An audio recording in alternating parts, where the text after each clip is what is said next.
What's up guys, Coach Jimmy Walker here. I have Meg helping me out. We're gonna show you 3 exercises that you can use with battle ropes if you have a bum shoulder. Do not let a bum shoulder or an injury stop you from using battle ropes. Most people think battle ropes are predominantly an upper body tool because what they see on YouTube and Instagram. But we're gonna show you 3 exercises that you can do with battle ropes if you have a bum shoulder. First exercise is gonna be a squat, okay? She's gonna go forward facing, meaning she's facing the anchor. She's gonna walk back to create tension, feet hip width apart. So she's gonna allow the ropes to go on the inside of her legs. Meg, go ahead and go into a squat for me. And remember, go into your range. You don't have to go super below parallel or 90, just go to your range. Meg has a good squat, very good, just a couple more.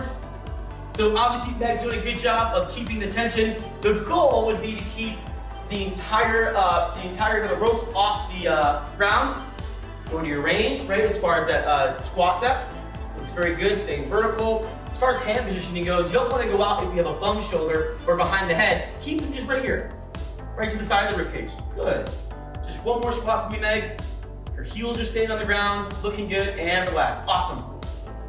Okay, our second exercise. You say, well, man, I want to get some conditioning in, and I can't do a row or a ski or something like that, or I can't do my alternating waves for time. This would be a great exercise. Meg, I'm going to have you angle that on your pelvic, on your hip bone. So a little bit lower, right there. And then what we're gonna do here, she's gonna she's gonna lean forward, creating some tension into the rope, and she's just gonna start with the march. Now this one's gonna be fun because your hands are gonna wanna move, so you can actually put your hands on your hips if needed, just so like you don't use that compromised arm.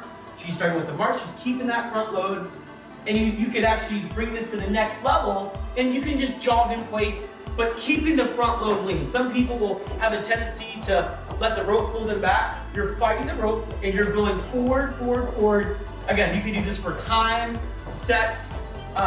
It's up to you depending on what your program requires. If you just want a quick burn and not using that arm, 3, 2, 1, relax. This would be a good one for even Tabata, guys. Like 20 seconds on, 10 seconds off.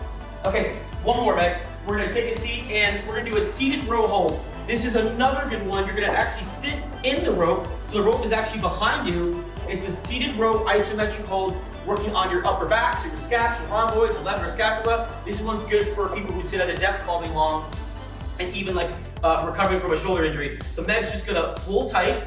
Again, the goal is always to keep that rope off the ground. If this causes pain, do not do it, okay? We're actually going to work with another regression to see if it works the same muscles in a second here. But she's doing a good job of pulling. Her shoulders are away from her ears. Her lats are engaged.